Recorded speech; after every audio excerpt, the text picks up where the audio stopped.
नमस्कार।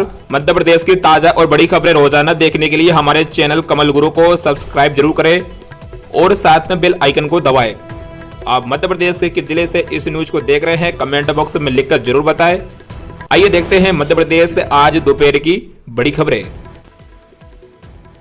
बढ़ सकती है पीएम किसान सम्मान निधि की किस्त, जानिए सरकार क्या बना रही है प्लान। आपको बता दें केंद्र सरकार की तरफ से किसानों को हर 4 महीने पर मिलने वाली 2000 रुपए किस्त में इजाफा हो सकता है। इस स्कीम के 5 साल पूरा होने के बाद सरकार बड़ा फैसला ले सकती है। बताया जा रहा है कि सरकार ने कृषि और किसान कल्याण विभाग के तहत पीएम किसान सम्मान निधि योजना के मूल्यांकन की योजना बनाई है। योजना का मकसद ये जानना है कि इस स्कीम से किसानों की वित्तीय जरूरतें किस हद तक पूरी हो सकी और किसानों की इनकम पर इसका कितना असर देखने को मिलेगा। अब किसानों को मिलेंगे 8000 रुपए।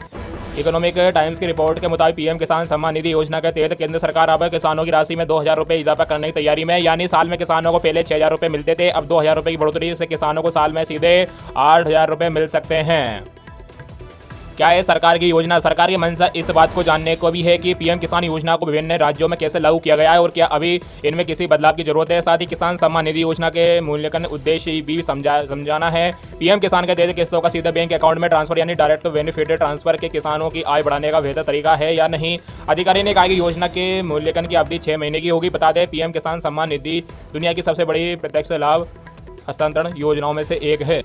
किसानों को 17वीं किस्त का इंतजार। भारत के करोड़ों किसानों को इस बात का इंतजार है कि आखिर कब पीएम किसान सम्मान निधि की 17वीं किस्त जारी होगी। बता दें फरवरी 2024 के अंत में 16वीं किस्त जारी की गई थी। क्योंकि 16वीं किस्त फरवरी में जारी हुई थी तो इस लिहाज से पीएम किसान सम्मान निधि की 17वीं किस्त जून 2024 के आखिरी सप्ताह या जुलाई में आपके खाते में आ सकती है। हालांकि इस योजना लोकसभा चुनाव चल रहे हैं, 4 जून को उनके भी परिणाम आने हैं और सरकार का गठन होना है, ऐसे में थोड़ी बहुत देरी भी हो सकती है। तेज आवाज में डीजे और लाउड स्पीकर नहीं बजे, रोक पर कोई समझौता नहीं। आपको बता दें मुख्यमंत्री डॉक्टर मोहन यादव ने कहा है कि धार्मिक स्थलों पर ध्वनि विस्तारण यंत्रों के अनियंत्रित उपयोग पर रोक का कड़ाई से पालन किया जाए। रोक पर कोई समझौता नहीं होगा। खुले में मांस की बिक्री पर भी नजर और डीजे पर भी नियंत्रण हो। जुआ सट्टा प्रॉपर्टी संबंधी अपराध, धोखाधड़ी और साइबर क्राइम पर नियंत्रण के लिए हर स्तर पर कार्रवाई की जाए। महिलाओं के विरोध अपराध करने वालों पर कठोर कार्रवाई की जाए।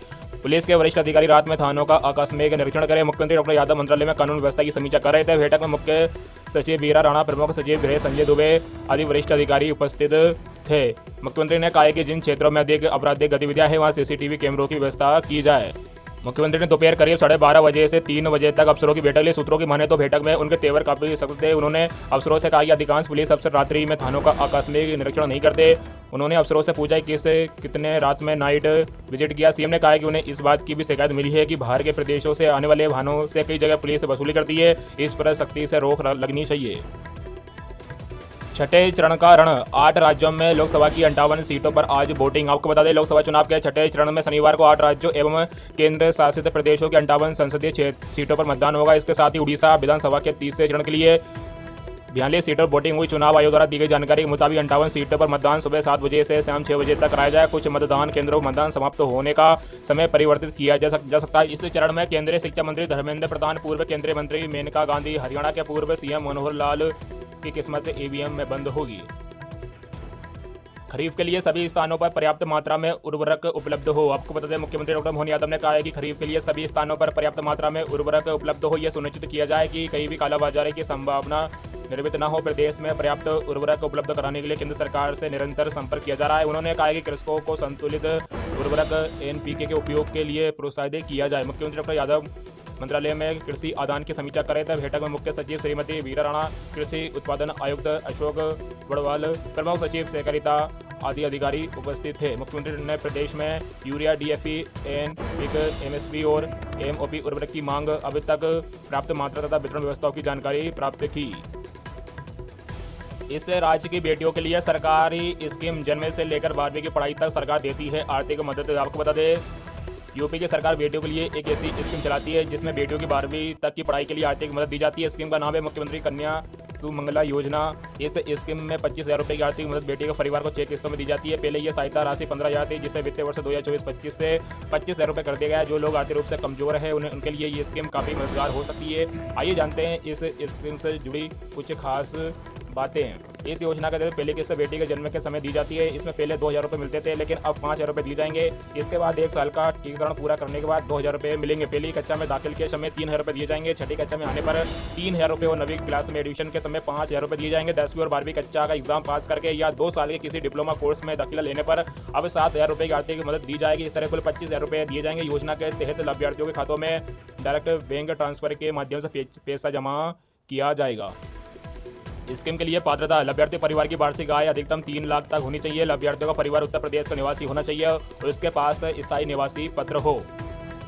नो तपा। आज से मध्य प्रदेश में लू का रेड अलर्ट। 10 में से 5 साल भीषण गर्मी। सबसे गर्म रहते हैं ग्वालियर, चंबल, मालवा, निवाड़। आपको बता दें आज 25 मई से 9 तपा शुरू हो गया है। आने वाले 9 दिन यानी 2 जून तक तेज गर्मी रहेगी, क्योंकि सूर्य की किरणें सीधे धरती पर पड़ेगी। मध्य प्रदेश में भी 9 तपा का असर रहेगा। पहले दिन ही गुना, अशोकनगर और निवाड़ी में लू का रेड अलर्ट है। यदि 10 साल के आंकड़ों पर नजर डालें तो 5 साल ऐसे रहे जब 9 तपा में प्रदेश जमकर तपा।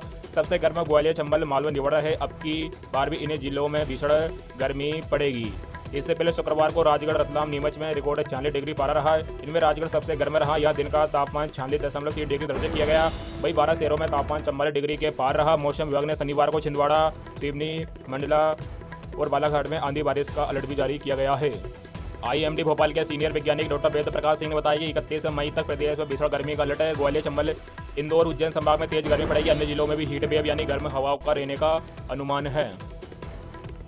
सोने चांदी कीमतों में आज भी गिरावट है। जानिए कितना सस्ता हुआ सोना चांदी। आपको बता दें भारतीय सराफा बाजार में आज 24 मई 2024 को सोना और चांदी सस्ता हुआ है। सस्ता सोना के बाद सोने की कीमत 71,000 रुपये प्रति 10 ग्राम के पार है। वही चांदी का भाव 89,000 रुपये प्रति किलो से अधिक है। राष्ट्रीय स्तर पर 999 शुद्धता वाले 24 कैरेट के 10 ग्राम सोने की कीमत 71,952 है, जबकि 999 शुद्धता वाली चांदी की कीमत 89 या 697 रुपये है।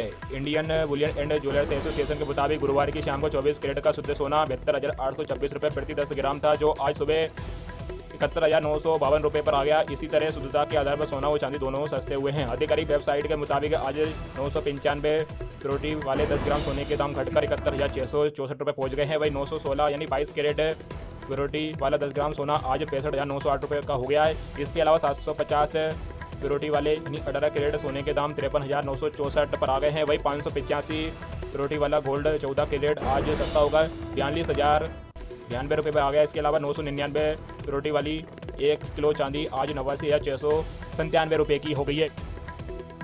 छत्तीसगढ़ के मेवेतरा में बारूद फैक्ट्री में ब्लास्ट, 10 से 12 लोगों के मारे जाने की खबर। आपको बता दें छत्तीसगढ़ के बेमेतरा जिले में स्थित एक बारूद फैक्ट्री में बड़ा धमाका हुआ है। ब्लास्ट में 10 से 12 लोगों के मरने और कई के घायल होने की खबर है। बताया जा रहा है कि मलबे में कई लोग दबे हो सकते हैं। घटना बिरला ब्लॉक के ग्राम बोरसी स्थित स्पेशल ब्लास्ट लिमिटेड बारूद फैक्ट्री की है। फैक्ट्री में 800 से ज़्यादा लोग काम करते हैं। बताया जा रहा है कि सुबह 6 से 7 बजे के बीच हादसा हुआ है। ब्लास्ट के बाद फैक्ट्री के आसपास लोगों की भीड़ जमा है। रायपुर के मेहकारा अस्पताल में 7 लोगों को लाया गया है, जिसमें 1 की मौत हो गई है। वही 6 लोगों का इलाज चल रहा है। इसके अलावा रायपुर एम्स और नजदीकी अस्पताल में भी कई लोगों को भर्ती कराया गया है। वीडियो को ज़्यादा से ज़्यादा अपने मित्रों में शेयर